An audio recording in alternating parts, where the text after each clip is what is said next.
What's up, YouTube and TikTok and everybody else in between? Blake the Strafe here, and I have a Season 4 update video for you. We're just going to go right through this list. We're going to go over everything. I'm going to simplify it for you. I've already read it. I'll tell you what's going on. All right, right off the issue right here.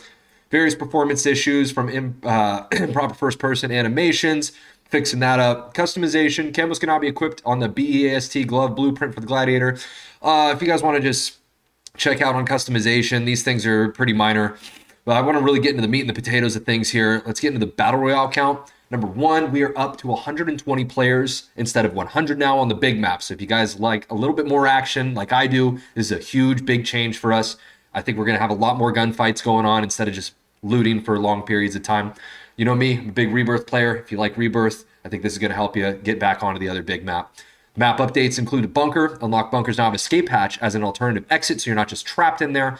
And they also have new rewards being added to various locations. The Gulag has 4 different loadouts now. Not loadouts as in weapons, but the way that the map is set up. I'm not going to go into the details, but expect 4 different setup when, when you lose and go into the Gulag. Next, we have Uzbekistan Battle Royale, Buyback Battle Royale. For those of you that don't remember, in Warzone 1 and I think a little bit of Warzone 2, there was a game mode if you had at least $4,500, at least in this one right here being described, that you would be able to respawn in solos. This led to some really, really high kill gameplays. Made it very similar to Resurgence, so a lot of content creators were dropping 40, 50 bombs around this time. I remember Mumu and those guys were doing it. Very fun game mode. If you want to play big map, close to Resurgence on solos, and not have to worry about timers and you got money, this is a fast-paced game mode. A lot of action, a lot of fun. Playlist updates. Right here, May 29th through June 5th, Buyback Royales on Solos Uzbekistan right now. Ranked play will be trios on Rebirth Island. There are a few patches and notes that we're going to go over as that as well. Plunder on quads in Uzbekistan. Battle Royale. Notice there's no solos regular mode. There's only the limited time mode of Buyback Royale for solos. So guys like me, if you like solos on big map, you're going to have to do the Buyback Royale mode. There is duos, trios, and quads, however. And then in Resurgence, we finally get a little something all of us have been asking for. We got every single type of playlist, solos, duos, trios, quads, available on map rotation. So we don't have specific for each game type, for each map, but at least we got map rotation, something that Apex has done. I'm glad to see Call of Duty adding that back into the repertoire of things. Now, this is my favorite part right here. We got Warzone rewards. Now, these are challenges that get you things like skins, blueprints, and emblems and such. Now, along with the daily and weekly challenges, players will find a brand new way to earn camos and other exclusive cosmetics unique to Warzone. These are broken down into several categories, which are economics, contracts, social mode, and Champions Quest. Ooh, hello, Champions Quest. Economics, these offer rewards and looting and spending cash. Contracts, you're obviously doing contracts. Socially, interact with enemy players or aid your team to secure more item rewards. Things like that could be, marking players, downing them. If you guys don't know, you go hold X on a downed player, you can interrogate them. A lot of ways to get in on the social aspect of that. The mode requires different tasks and different game modes, from Battle Royale to Plunder to Resurgence. So that'll be an all-encompassing type of thing. And Champions Quest, for the sweats out there, we'll finally have more than just the skins as the rewards. You're going to have limited time unlocks and different types of things, such as bomb defuses. Who knows? Tons of different things. Now, gameplay-wise, there is a big deal right here. Since we're talking about Champions Quest, I'm going to go into that. We have Champions Quest contract stealing. Now, they talked about this halfway through the season, I believe, but this is when a team on the Champions Quest contract is fully eliminated, the Champions Quest tablet, aka the thing that you pick up, will drop, and the first team that interacts with the tablet can now steal the contract and continue the quest. So you're not going to have to re-earn the elements and do the whole buy and all that stuff. You're just going to pick up where they left off, where their elements are. So if you get it and there's a bomb site down, I mean, to me, the nuke skins are going to be a lot easier to get. So if you have nuke skins from the previous seasons, good for you. Those are going to skyrocket in rarity and value. I think that nukes are going to be a lot more common now that this is a thing, which is good for the average player. Now, all modes, we got tac, sprint, and boots. This is the feature I think should be default, but now they've added this tactical sprint and boots perk, which will give you an increase to your base speed and infinite tactical sprint improvements, just like you had essentially in Warzone 1 with the resetting. It does not drop on death. It can be found in the bunkers, and it does not reduce fall damage. So don't be trying to jump off some roofs with it. Now, we still have the Specialist perk pack. This perk pack grabs you the advantage of the following 29 additional perks. All perk slots 1, 2, 3, and 4. And you can buy it at a buy station for 30 racks. So no longer do you have to do like Easter eggs or random chest drops or weird events. It's just going to be $30,000 now, which I think is really fun. Bunker Buster, if you haven't used this yet, it goes right through the building and leaves gas, forces players out while doing damage. It's a great anti-camping tool. It's going to be making its debut as a permanent item.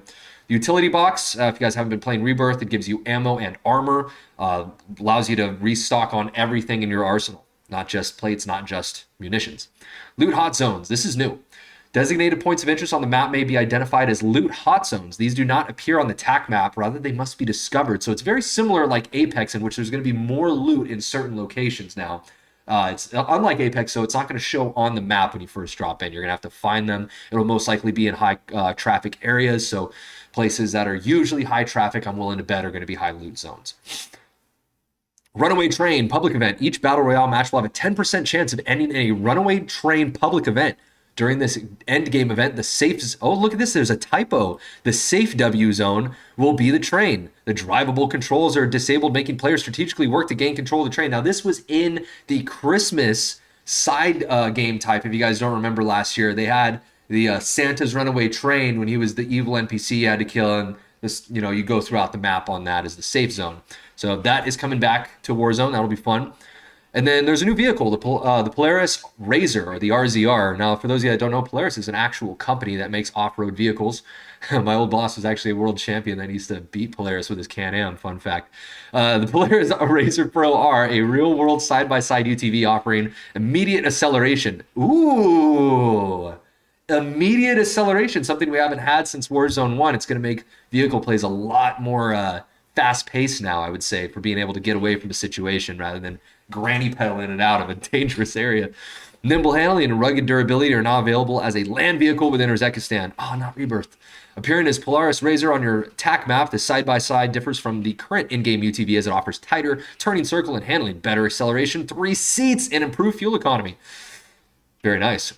Now, adjustments have been made. Some ground loot weapons. No weapon went unturned in this season's ground loot weapon update. Players will find upgraded ground loot builds across every weapon class. See, I was talking about this the last time I was streaming on the difference between Warzone 1 ground loot and Warzone 2 and 3 ground loot is that in Warzone 1, if you had ground loot and you shot first, a lot of the times, even against loadout, you would still win that gunfight. It would be by a hair, but if you had faster reflexes, you would still get that win over the other player rather than it being so gun-sided. So to see this is a very good thing. I think that there's some changing going on in the office space with all these changes, and they're listening to the community more, so that's really good. Gas mask. The gas mask now has a manual, automatic, and semi-automatic setting. A new keybind has been allowed for manual behavior, so if you want to have it start, turn it off, you're not going to have to, go into your inventory and do all that nonsense. You can just hit a button. I'll probably put on my left D-pad or something. Buy station improvement. Purchased weapons will now drop behind the player to make them easier to distinguish from nearby loot.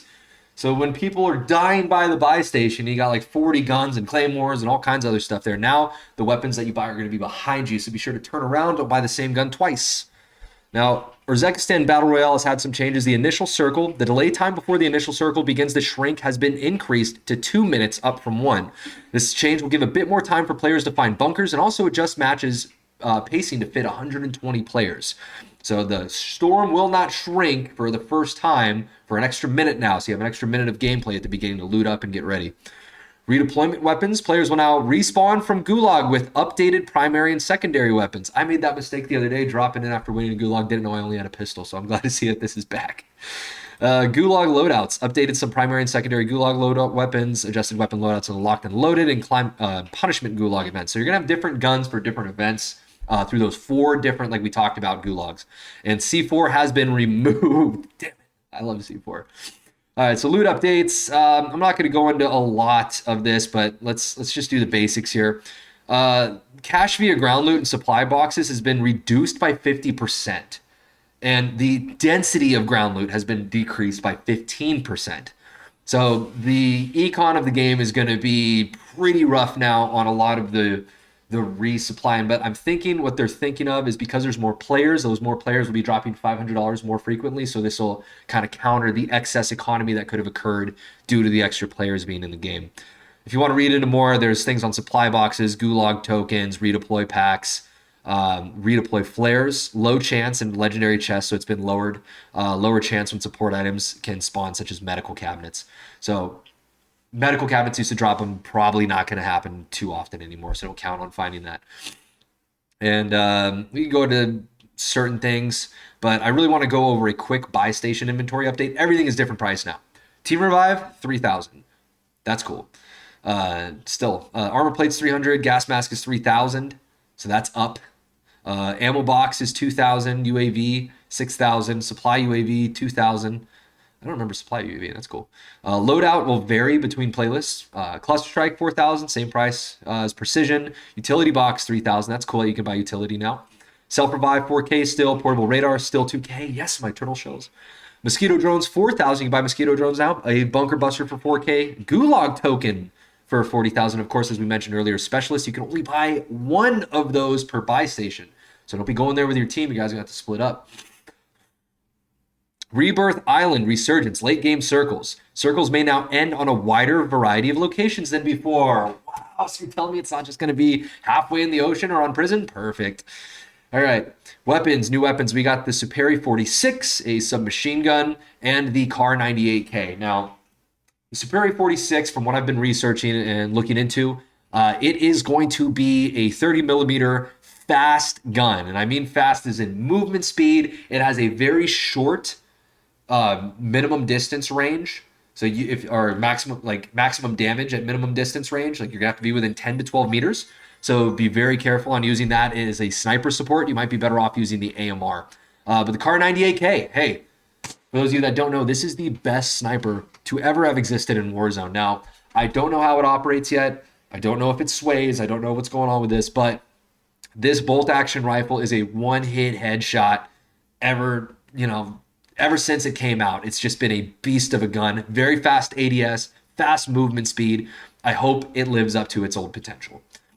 New aftermarket parts. I mean, I'm not going to go into this, but all of these guns here, if you notice, they are getting aftermarket parts for Modern Warfare 2 guns as well as Modern Warfare 3. So be sure to check all of your old guns and see what's going on. You might have something that you like. And let's get into the meat and potatoes right here. This is the weapon adjustment category. BP50 is decreased movement speed, decreased sprint speed, decreased tactical sprint speed. So overall, a movement nerf, nothing on damage that I'm seeing. Bal 27, near mid-range damage increased up from 39 to 49. Mid-range damage increased from 260 from 50. Lower hand and arm modifiers are increased to 1.1 by 1x. So the Bal 27 got a nice little buff. Might have a little fun with that. Check it out. I've also been hearing some other things like the AK-74, the AK-47 being also a very fun Modern Warfare 2 gun. We'll get to that later, but same idea. Now, the Holger, always been a great gun, but it has gotten a buff from 45 to 50, and the leg modifier also has gone up. If you like the Holger, I think this is going to be a very hot contender for a good early season meta rifle. And the SVA has been nerfed. So you're going from mid damage decreased to 22 from 24, and the headshot multiplier has gone down as well. The minimum distance increased for the MCW, so if you like a sturdy, stable gun that doesn't bounce a lot, and you got a little extra kick in it now, go with the MCW. MTZ 556, this is a favorite that I'm seeing from a bunch of people that are live streaming right now, but the max damage range has increased by 35 to 40. The near mid damage range increased to 50 from 48, and the headshot modifier, not too much, but 1.25 up from 1.2. So if you like the MTZ, it's solid, it's a great all-around gun. Now, the big boys here, we're talking the Kazdov 762. The mid-range damage has increased from up to 57 from 51. The increase multipliers for hands and arms is 1.15 from 0.96, as well as the lower torso going up by 0.15 and the leg modifier going up by 0.04. So all-around buffs for the Kazdov, nothing taken off of it. Give it a shot if you like that AK-47. Might be back in rotation here. Chimera, this one has got a buff. Mid-range has increased 26 from 24. Arm modifier increased 1.15 from 1.x. Lower torso modifier increased to 1.15x up from 1.1x. ISO Hemlock, hey, We all remember the ISO. This thing was stable. Mid damage increased. It got a little buff to 25 up from 24, and the minimum damage increased up to 21 from 20. Arm modifier, this is a big deal here. So like the rest of the upper torso now has a 1.16 modifier instead of a 0.95. So if you like things that are stable, check out the ISO Hemlock and the MCW. The ISO Hemlock, if you like the Modern Warfare 2 guns, you want to use some of those old school skins and things that you got, bust it on out. It could be a contender now. Now here we go. Everybody's favorite, everybody's sweat stuff. This is where you want. This is probably why you came to this video. Submachine guns. I'm going to give a quick rundown on these ones. AMR9 is now a sniper support. Its max damage range is increased. It doesn't have a lot of the the max damage range increased to 29 damage, but the range decreased to 10 meters, down from 17.78. So you're getting more bullets in terms of like more damage per bullet, but you're not getting the range that you used to be able to get. So if you're closing the gap and you want to bust something out that's got a heavy hitting, slower speed of fire, the AMR9 is good for you. New damage range added. Mid damage is set to 25 meters. The mid damage, 25 damage. The mid damage range set to 34.29 meters. The Horus. Now this one is the speed demon.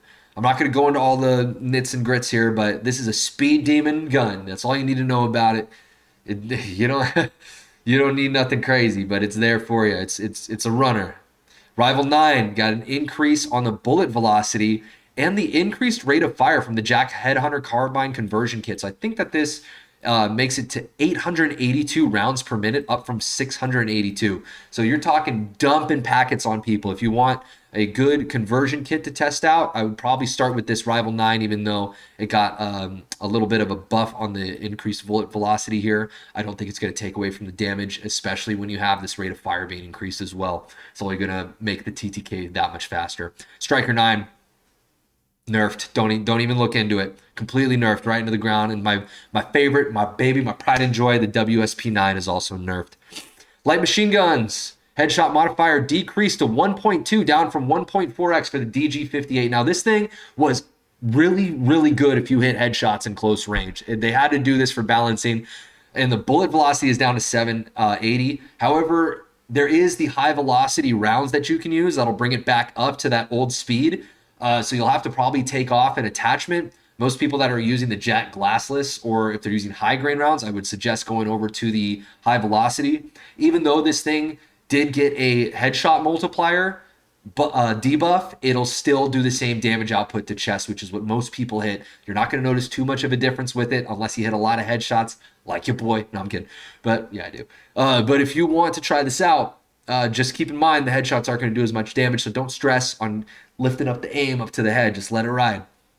Holger 26, headshot modifier increased 1.3 up from 1.2, so that is nice. Holger 26 is nice, and if you guys want to know a secret, I like the TAC Evo. If you want to give that one a shot, it's got a big magazine, dumps out, it just shoots nukes at people. It's not nerfed, so big contender. I know Gigadad, who's got over 200 plus win in solo squads, uses that as his main LMG to melt teams. So give that a shot too. Sniper rifles, the XRK Stalker neck modifier decreased to 1.2, down from 2x. So a big nerf on my favorite gun. But you know what? It doesn't matter because the Kar98 is back. Rest in peace to the XRK Stalker. Thank you for everything that you've done for us. All right, here we go. General Battle Royale. Our teams are targeting to release ranked Battle Royale before the end of the year. We are not ready to commit specific timing just yet. We're using the months ahead of time to fine-tune and rank play system, blah, blah, blah. Now, they're going to be working on a lot of things and releasing a bunch of World Series of Warzone programs here. So don't worry about all that. If you want to read into it, feel free. But right here, Resurgence unlocks. We got ranked unlocks, gold, platinum, diamond, crimson, Eerie, and top 250 all have gun skin blueprints now, as well as animated emblems for their placements, which will be rewarded at the end of the season, I'm sure. Ranked play, Warzone, you got the Season 4 right here, as well as all of these weapon charms and cool skins. The new skins here got some Monster Energy drink logos going through the front of the face there for the top 250, so that's neat. Now, adjustments to Resurgence. The team that places first in a match will now receive 125 SR, up from 100, so that's nice.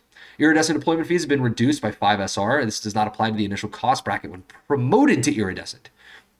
And now we got into the UI and UX match stats, quality of life. The new statistics panel for multiplayer has been added to Warzone, allowing players to consult their match and weapon statistics during a match. Match stats are also viewable in the after action report. Third person parachute, so rather than having to hold a button to see third person, now you're going to be able to just do it with a setting. Squad widget info, icons for armor plates, a gas mask, and kill streaks will now appear under squad member health bars to indicate what they currently have in their inventory. Interesting. It's going to be really good for content. Contract timer, quality of life. The contract widget will now display a visual timer bar indicating the remaining time on the contract instead of just a timer, which is nice because sometimes I forget and I'd like to be prompted rather than just an audio heads up. Bug fixes. There's a ton of stuff that got fixed.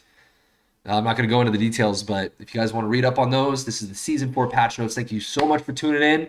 Be sure to hit that like, follow, sub button, whatever platform you're on. I'm more likely than not post on it or stream on it. So be sure to follow me on whatever you like. I'm here for you. Have a great rest of your day.